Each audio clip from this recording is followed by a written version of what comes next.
Okay, folks, we are going to start up a little bit earlier than usual. My name is Larry Poirier. I'm the Outreach Manager at Springwell. Also here we have Jewish Family Services. I got it right.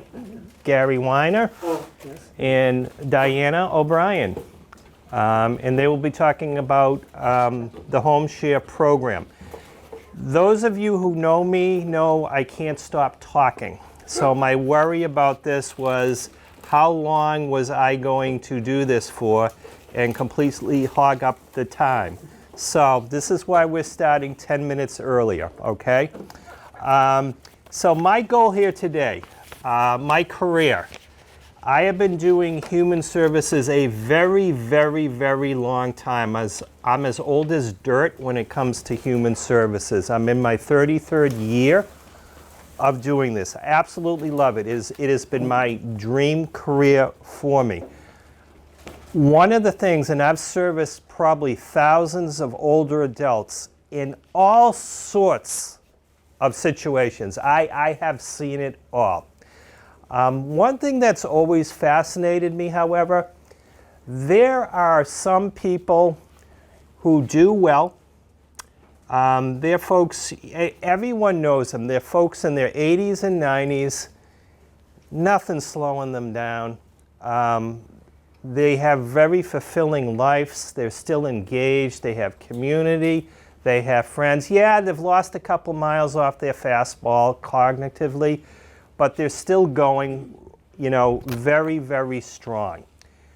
My goal and my passion here in this is that I can provide you with ideas, tools, and strategies in order to live into your 90s very, very well. I do have a couple of housekeeping items before I start. On the back here, I didn't want to flood you guys with stuff. We have a survey at the end of it. You can either take it home, I get a self-addressed envelope you can send back to me, or we have the QR code for you sophisticated people who just want to take a picture on your phone and send it. This is really important to me. If you thought this was the greatest presentation of your life, I want to hear about it. If you thought this was the worst waste of an hour that you've had in many years, I also want to hear about this. Because what I'm trying to do is I'm trying to take this regionally to all different COA centers. I will also have some handouts, a listing of elder law attorneys, as well as definition of advanced directives so you have an idea of, what is a living will? What is a power of attorney? And I will have that up here. At the end, what I'd like you to do, if you can at least grab the survey and grab the handouts so you have them.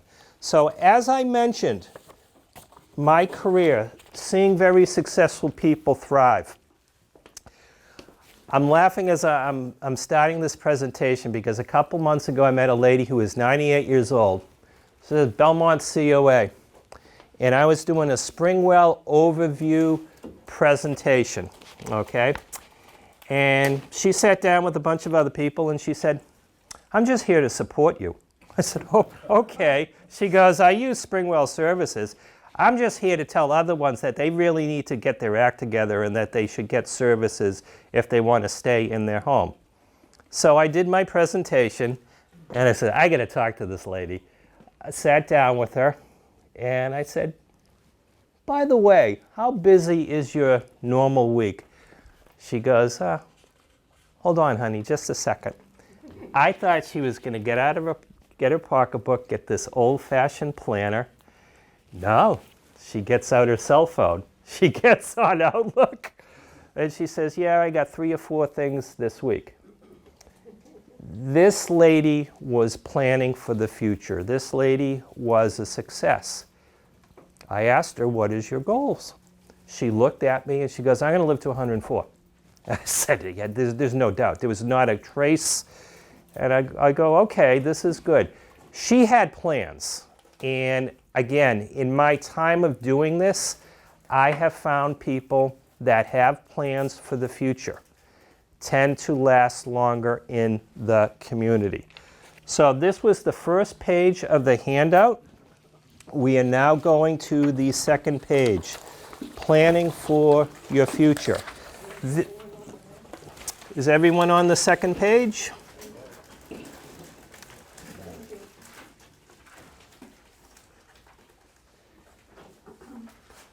Okay.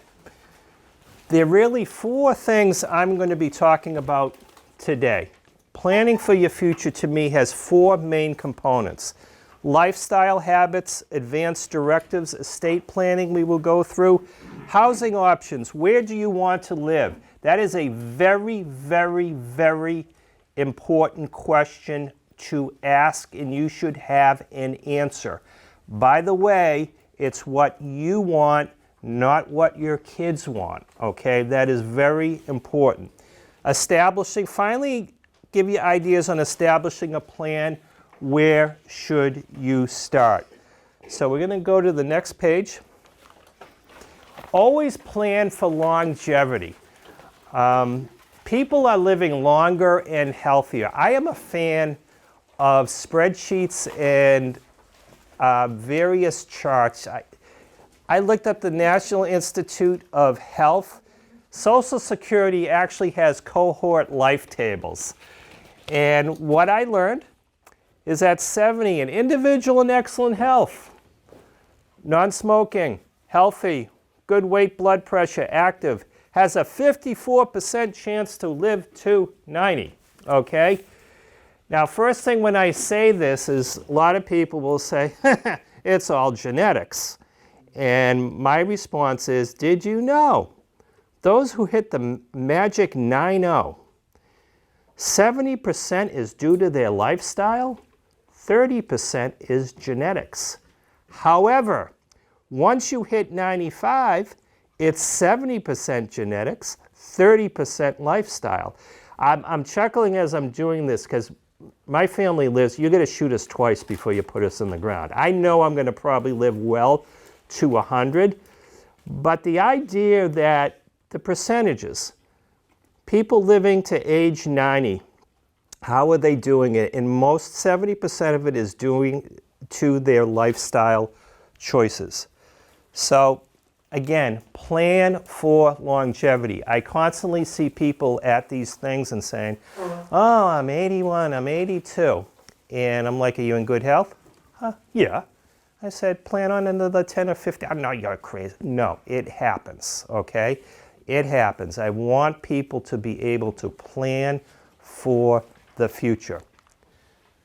Lifestyle habits. So I mentioned the four areas we're going to talk on. The first is lifestyle habits. Your lifestyle habits will play a major role in healthy aging. Okay, a lot of this you already know, okay? This is not an ignorant crowd. Things, abstain from alcohol and tobacco consumption. You know this. I love the particular segment of the population that's over the age of 70 to 90, because they grew up in the Mad Men era. As I'm thinking about this, last night my oldest daughter said, Larry, what was your first sporting event with our Pepe, my dad? And I said, oh yeah, it was 1971. I was, I think, 5 years old. I went to the Boston Garden. 71, the Boston Garden, you walk in, it's all smoke. And I remember at the end of the game crying. Why was little Larry crying? Because he was stuck to the floor with all the popcorn grease. We have evolved from there. However, you guys have lived this part and you survived, okay? You already know alcohol, tobacco is a no-no. I will say in my time of working with thousands of different seniors, those that are still actively drinking in their 60s, they're just basically saying, I want to go out right away. I have seen more what I call poor deaths with those who abuse their bodies. They don't go out, sleeping. It's painful. Please limit or eliminate alcohol, tobacco consumption. Exercise daily, very important. It makes a good part of healthy living. What does this mean, Larry? I had a lady who was in a walker last presentation. She goes, I'm 87, you don't expect me to walk? I go, yes, I do. You can get on your walker and you can walk 10 minutes back and forth. You live in an apartment, you go down the halls. Please, okay? The ones that live very, very well, the 98-year-old woman in Belmont, guess her career, she was a yoga instructor for 30 years, okay? Please, what I will tell you, start small. Meaning, okay, I'll do 10 minutes a day. I'll work up to 20 with the idea that I get a half hour worth of exercise. No, you do not have to become Jack LaLanne. However, you have to have at least 30 minutes of exercise. It does your body absolute wonders. Start small, okay? Start small. If you haven't done this in years, it's like, all right, I'm going to do 10 minutes. And first week I'll do 10 minutes. I'll surely get up to a half hour. And I don't expect you guys to be sprinting, wearing Lululemon, where it's, okay, I devote a half hour a day. I will just do it, exercise how I see fit. Maintain a healthy diet, very important. I am a fan of the Mediterranean diet, meaning, I call it smart eating. It's, God, I hate, my wife will tell you, oh, you hate your vegetables, don't you? I eat my vegetables. Fruits, nuts. I don't eat red meat. However, this is what I will tell you. I'm not here to punish you, okay? I usually don't eat red meat, but my oldest daughter graduated from UMass Amherst, so they have a beautiful bar there that has the best burgers possible. I had a double burger. I felt it afterwards, but what I want you to do is just eat smart, okay? Light on the calories. I advise people to have a good, healthy breakfast in the morning. No, it's not 3 Pop-Tarts and a thing of orange juice, okay? It's smart. It's fruit. It's maybe dried cereal. Have a good, healthy breakfast. Have a good, healthy lunch. In the evening, I will tell you to have a Spartan meal, something very light.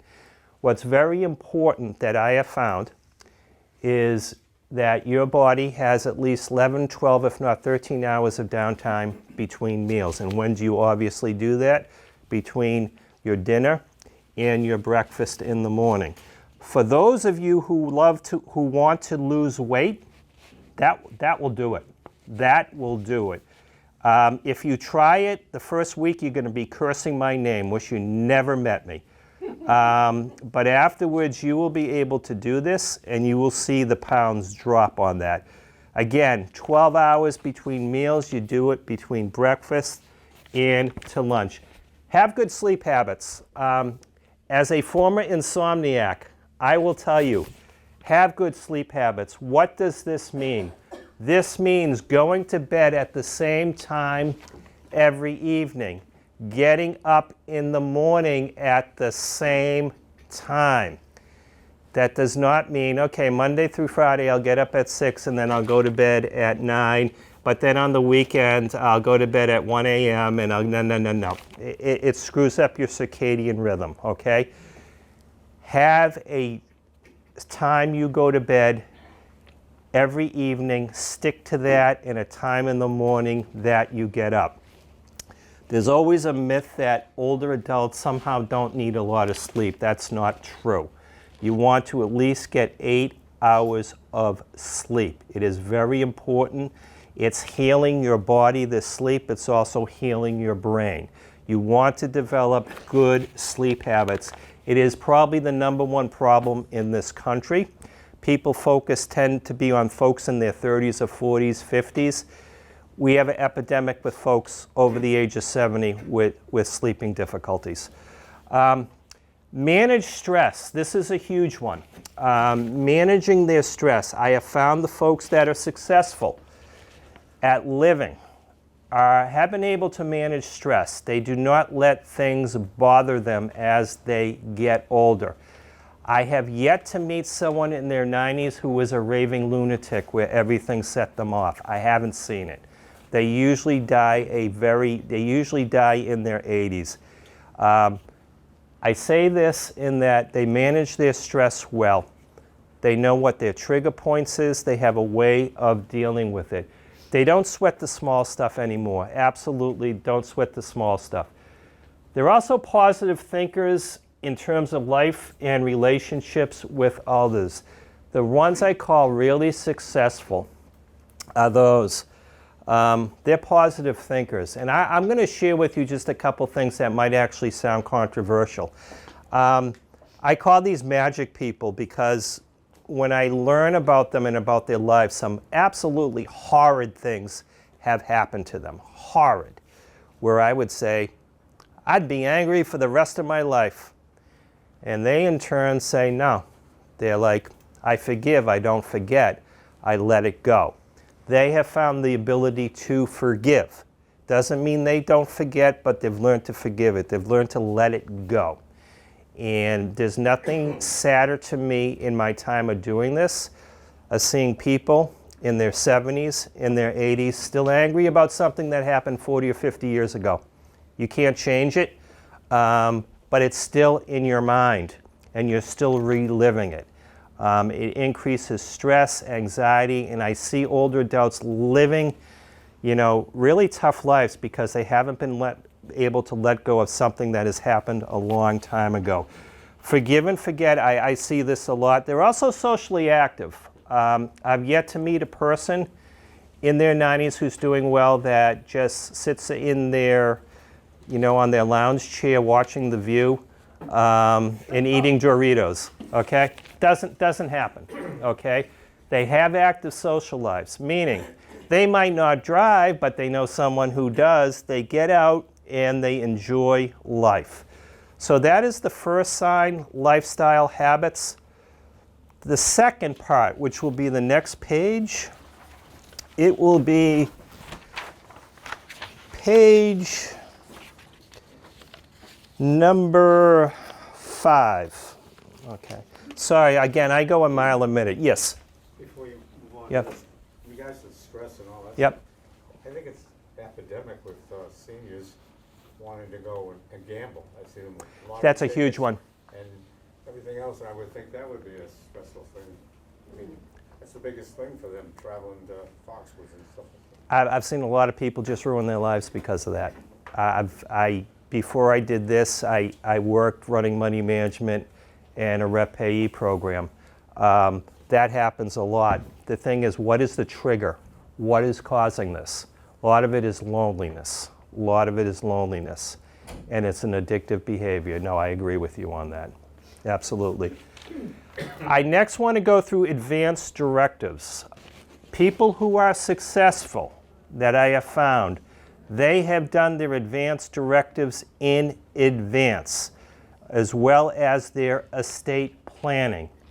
I have yet to meet someone in their 80s and 90s that are doing well that has not excelled in this area. I just want to quickly go through this to just give you an idea. Let's first on the advanced directives on the healthcare component.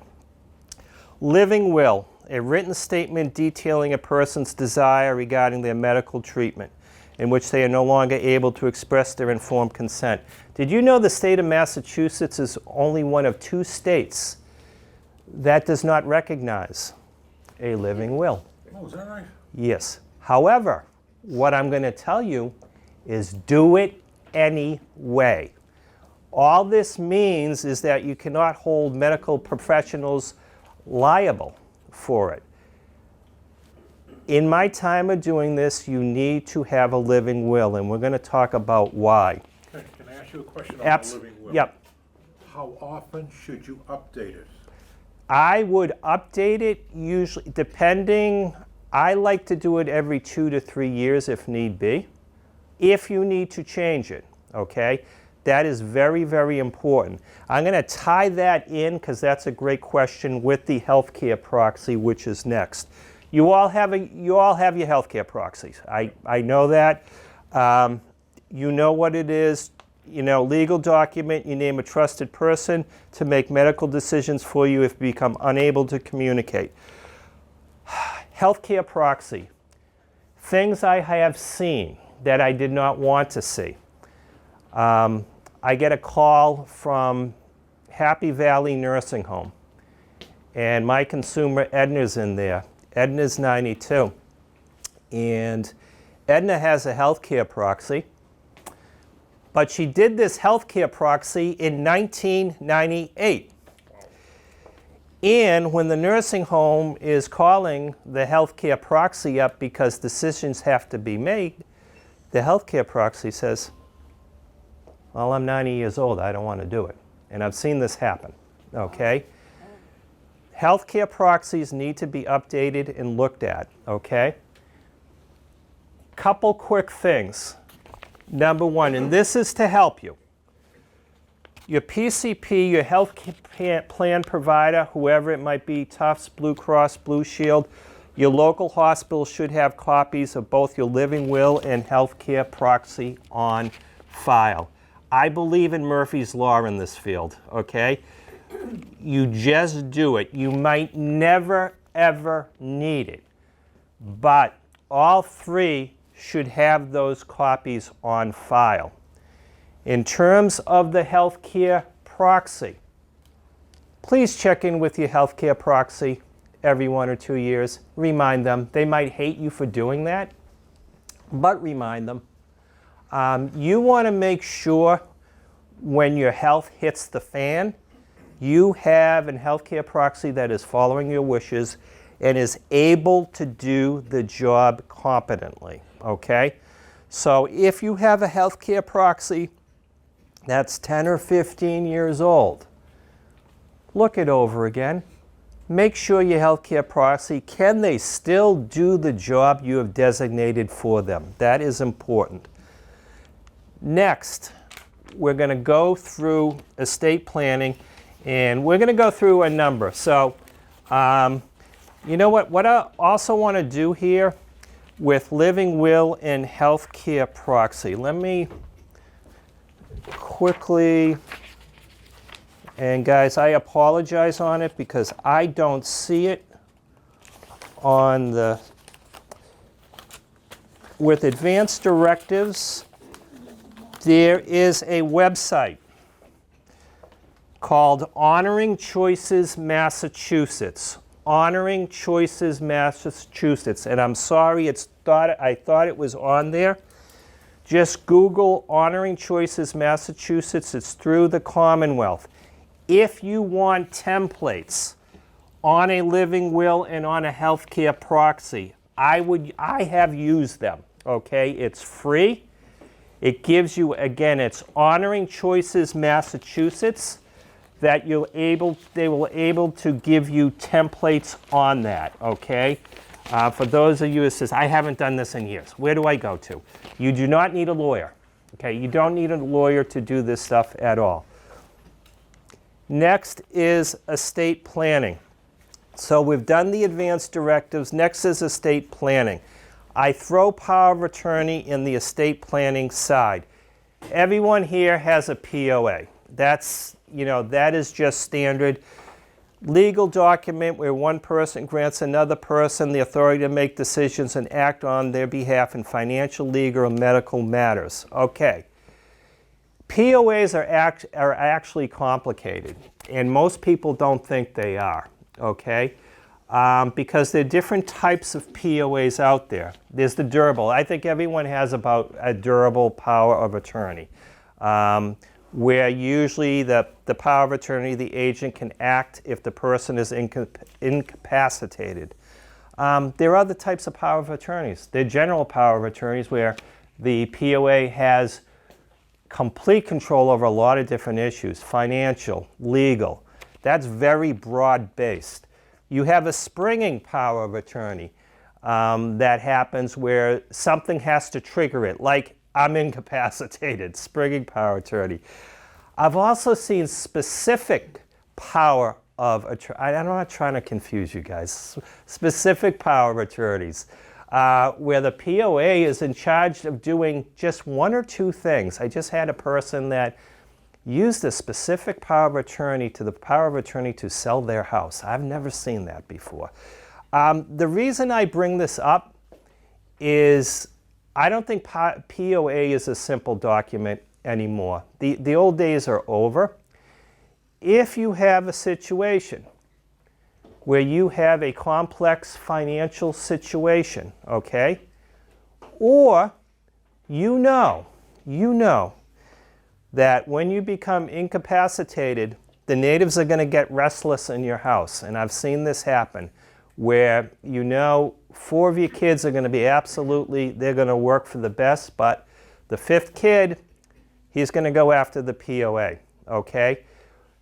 There are times, they're rare, but there are times where you decide that maybe the POA should be my long trusted lawyer, if need be. Again, these are slim experiences, but again, you know your family better than anyone else, okay?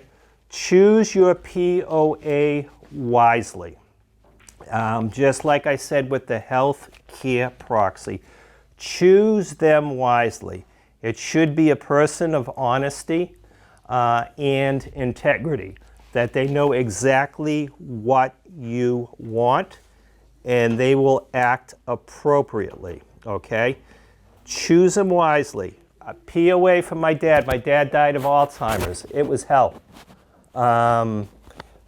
POA documents, twice he went to the bank and tried to take out more than $100,000. I was on the document as the POA, so the banker came up and said, "Larry, your dad's here. What do I do?" I said, "Give him a taxi back home. I'll go see him." And for him, I had to print out all the bank statements for a year on that account so he could be sure that Larry, his son, was not stealing his money, okay? So what I say is choose your POA wisely. They have to act on your best, okay, what you would want. Do not fall for the trap that, well, Larry's my only son, my only child, and therefore I'm going to, no. You want someone that you can trust and that will do your wishes. Then we come to the level, yes, go right ahead. If you get a professional like an attorney or something to do this, what can you expect for fees percentage-wise? It depends. It depends on the attorney. It depends on the attorney. Their ballpark where they could charge $200, sometimes $500 an hour to do this. What I tell folks, if it has come down to that situation when you're relying on an attorney, you better know that attorney well. I will also go the extra distance to saying you might need an elder law attorney or an estate planning attorney on that, okay? What I'm going to do, because again, I talk too much, we're going to do the Q&A after both presentations on that end, but it's a great question. Last will and testament, legally binding document that outlines a person's final wishes for their property, assets, and their death. Everyone has a last will and testament. Everyone knows, I should hope, that you have it, but that doesn't mean your assets do not go to probate, okay? If you have a last will and testament, it will go to probate. Well, how long does probate take? Anywhere from 6 months. I've seen some go for 3 to 4 years, okay? So, for people who have simple assets, okay, where they're like, all right, I don't have a ton of money. I had someone had a Slim Whitman record collection that they wanted to go. I'm like, dude, you don't need a trust. Just let it go to probate. Your kids are not going to want your record collection. So there are cases where last will and testament, very simple, stuff that can hold on to probate. Then we have living trusts. We have revocable and irrevocable trust. Revocable trust is very basic. You're basically going to take assets, you're going to transfer it over to a trust. However, with revocable, here are the good things. You can change it at any time, okay? You also have complete control of your money. This is a good strategy if you're at Happy Valley Assisted Living paying $6,000 a month and you use that money to pay for your care there. That is very wise. The downside of it, you're not protected from creditors at all. There's no look back or anything because you still have the chance to move money around. So the downside of it is that, yep, nursing home bills, medical bills, they'll still come after you for that, your heirs, with a revocable trust, okay? But it also protects you for those assets that are in the trust from going to probate. Third and final is an irrevocable trust. This is usually a trust that you cannot change, meaning it is a trust you put money into that come hell or high water, I want this person, this family, this individual to have it no matter what. Where have I seen this work? First of all, I will say the smart people have a last will and testament. They also have a revocable and an irrevocable trust. They use all three as weapons, okay? Irrevocable trust. Great part about that is a 5-year look back. If you set it up, 5 years later, it's still active. No one can come after that money. No one can make claims on it or anything like that. Okay, Larry, so when would I want to do a irrevocable trust? Cases where, and I've seen people say, you know what? I want the house to go to my children. Yeah, your house is now worth $1 million. You really want? Yeah, I want to do that. I said, okay. So I've seen people do that. I've had other people say, you know, my granddaughter's going to be going to college. I'm going to put aside, she's my only grandchild, I'm going to put $80,000 in it. It's going to go for her, and that's my choice. I have seen people, again, use irrevocable for that. Every situation is different, however. It's what you want on that end. What I will tell you when it comes, POA, living, revocable, irrevocable trusts, consult an experienced elder law attorney when either creating these three documents. I just find it's very important. I've had people push back on me and say, well, this lawyer is going to charge me $12,000 to set up this trust. I said, what's your net worth? Oh, it's about 2.5 million. And I'm like, okay.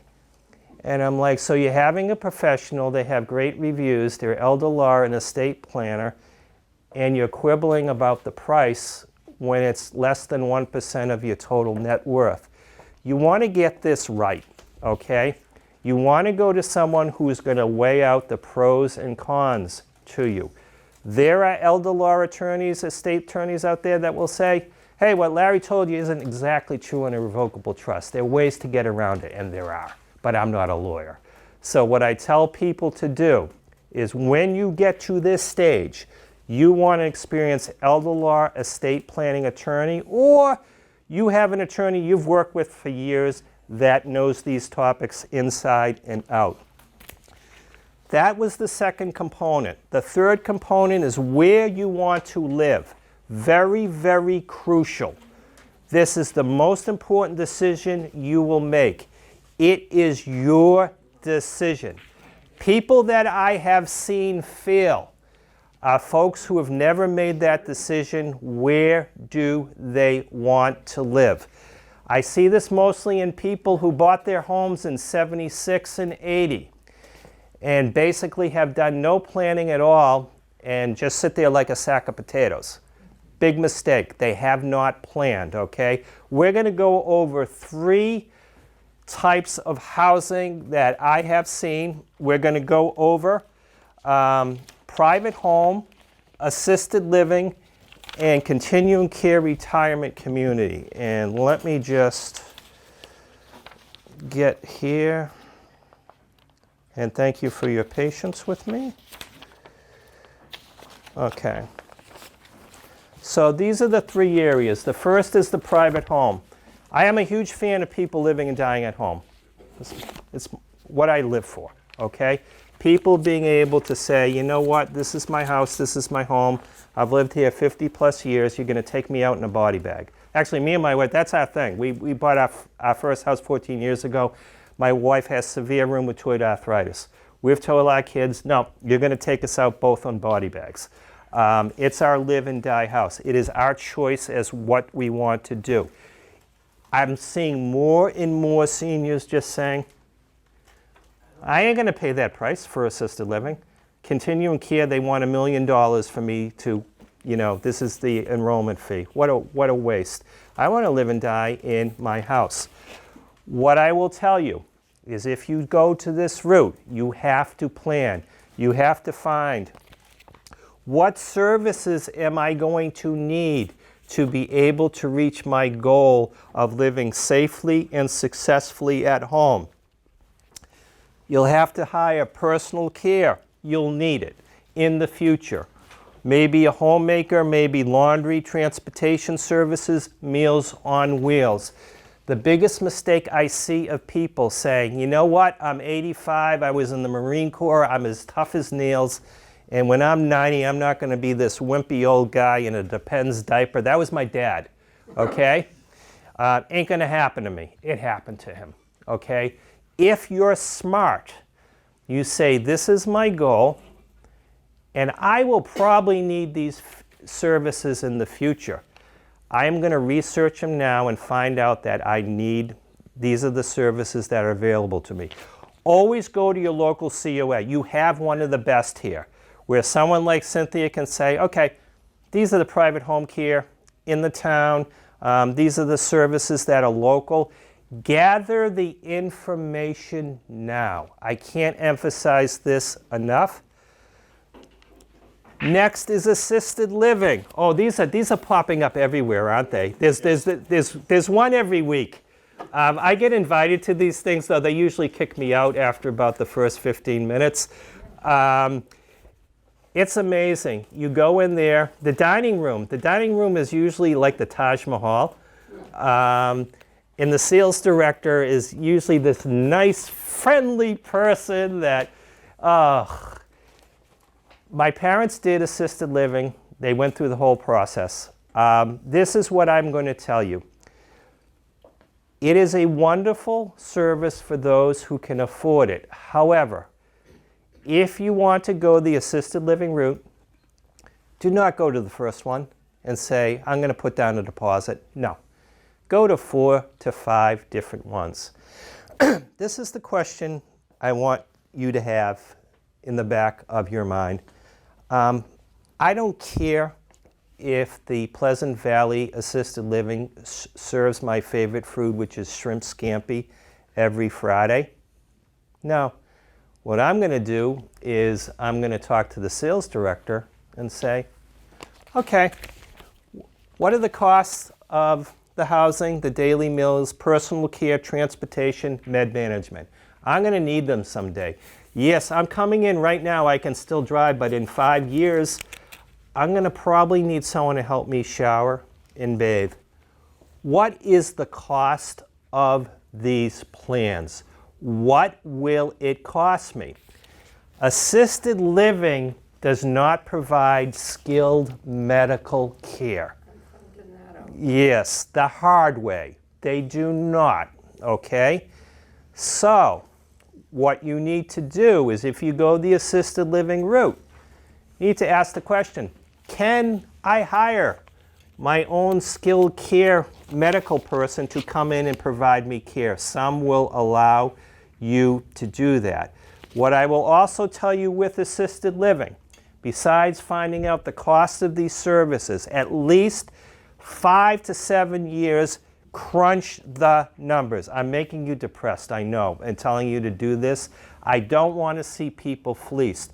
Final thing you also have to ask is, what will get me kicked out? What will get me kicked out? It's a serious question. They will make the decision. Again, I can come in there doing great, And then at 5 years, I get advanced dementia, maybe Alzheimer's, and I'm wandering the halls at 2 a.m. banging on other people's doors.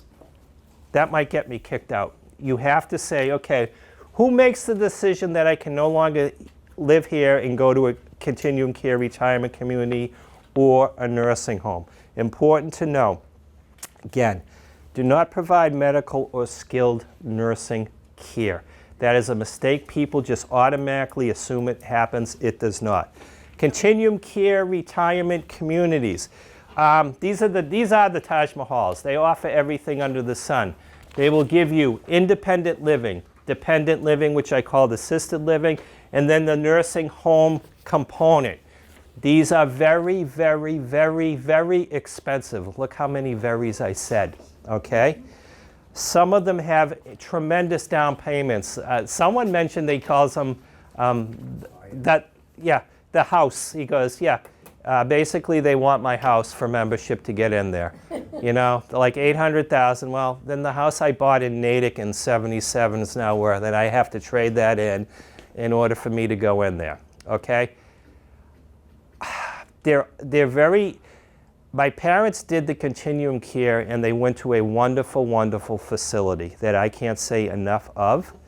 And both my mom and dad got to die at home.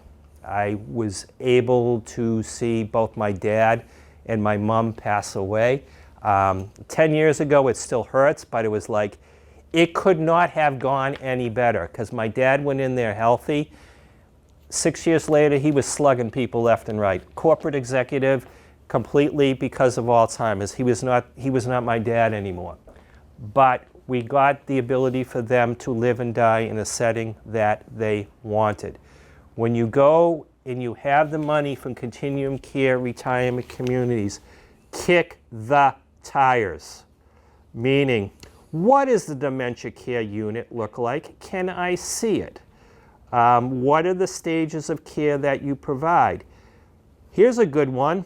If after I come in after 2 weeks and I hate this place, can I get out of the contract? Most will say, no. Okay? So be very, very careful. These are places you're basically going to throw your life savings. Again, there are wonderful ones out there, but be smart. Be smart. They are basically taking everything you work for you to spend hopefully 10 to 15 years doing well. Kick your tires on this. Okay, I know I'm going a couple minutes over, I can see. Okay. Establishing a plan, where to start. So we've gone through this very quickly. Number one, assess and make small changes to your lifestyle habits. Again, small changes. Maybe I change the way I eat breakfast in the morning. I'm going to get up at a certain time of day every day, go to bed at a certain time. I hate exercising, but I'll let the guy talk me into doing 5 to 10 minutes a day. Start small. Do I need to update my advanced directives or estate plans? I hope this has come up that you're saying, oh man, my healthcare proxy is 20 years old. I don't know if they can do this, okay? This is why I'm here. Does my estate plan have to change? Maybe I should have a revocable trust. I like the idea also of an irrevocable trust, but I know Larry is not a lawyer, but he's advising me to go to an elder law attorney to seek this out, okay? Very important. I still think this is one. Make the decision on where you want to live. And it's your call. It's not your kid's call. I've been doing this for years, and I've met some of the most lovely children. Usually the parents are great, too. No, apple doesn't fall far from the tree. Yes? Poirier, does this organization work with veteran services? Do they, veteran services? Yep, VA?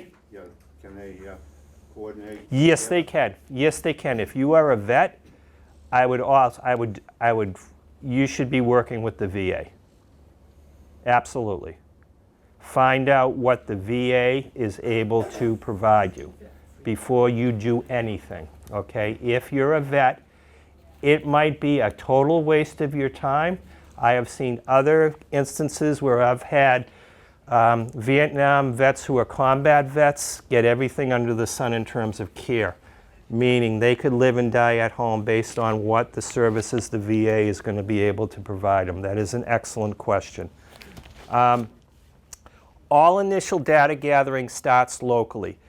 Please take the time to visit your local COA and senior center. You have to start gathering data. Whether it's, I want to go to assisted living facilities, you know, I need to do this, I need to do this. Start to gather data. There's also a new gambit, because I've seen a lot of people at the end of this saying, Larry, you killed me with all this stuff. They're actually aging care advisors, living care advisors out there who are wonderful. And they're two forms. They're senior care advisors and ALCS, aging living care advisors. You want to go with an ALCA, okay? Why is that? Because they have to get certified, and they usually are required, I know they're required to have advanced degrees. So the ALCAs that I have seen, I'll be done, Gary, in about 1 minute. They will have degrees in nursing. They will have their MSW. They have done this work for years, okay? If you need help with that, please let me know. There's another component called senior care advisors that I do not recommend. Why? They can also be very good and hardworking. They will get a portion of their salary for the assisted living sites they recruit consumers at. Does not mean they're bad people. However, if I was a senior care advisor and Happy Larry's assisted living was going to offer me $1,500 and Tiffany's assisted living was going to offer me $500, and I knew Tiffany's was better for that person, would I do the $500 instead of the $1,500? That's my only qualm about the senior care, is they're getting paid by the assisted living sites they're recruiting folks on. Finally, we went through Springwell in general, where I work. We're an aging service access point. Our goal, we are known for our information and advice. If you have questions, you want to call us. Do you have a list of elder law attorneys? Yes, we do. Do you have a list of estate? Yes, we do.